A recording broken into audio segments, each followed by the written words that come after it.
You can hang around with weasels and losers that are trying to pull you down to justify the fact that they're spiraling downhill as well. It's like, go away from that person. They're not helpful to you. Well, let's talk about friendships for a minute. Here's how you know if someone's your friend. A, you can tell them bad news and they'll listen. They won't tell you why, you're stupid and why that bad thing happened to you and how something worse happened to them once and, derail the whole conversation. You can actually tell them bad news and they'll listen. So that's a good thing. And then this is a weirder thing. You can tell them good news and they'll help you celebrate. And that's a really good way of deciding who you should have around you. Because if you have someone around you, something good happens to you and you're kind of afraid to even admit it because, God, something good happened to you. It's like, you let that be known and it'll certainly be taken away. So, you come out and you sort of tell someone half-heartedly that something good happened to you and they give you a whack and then talk about, the great thing that happened to them 3 years ago, or worse, the great thing that happened to someone that they knew 3 years ago. It's like, go away from that person. They're not helpful to you, and they're not helpful to themselves either.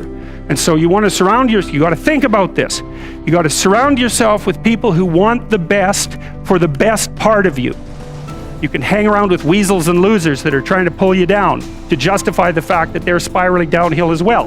And the upside of that is you don't have to have any responsibility and you can all whine about how wretched life is, so that's pretty attractive.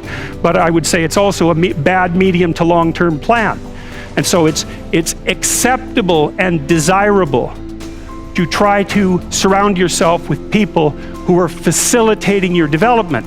And you might say, well, I've got people around, I know them well, they're not doing that well and they don't fit into that category. It's like, what's your point? What are you going to do with them exactly? If they'll listen and cooperate with you and move towards a better future, great. If they don't pay any attention and they keep doing the same damn things over and over and they're not going anywhere and it's painful, then maybe the proper thing to do is say, you just have your misery. I'll go off and have my life. And maybe you'll wake up at some point in the future and think that's a better way of being. Because just putting up with it is, they call that enabling, right? You put up with that sort of behavior, you're providing tacit consent for it and even tacit approval. It's a bad idea. I would say both the right and the responsibility to surround yourself with people who are good for the best part of you.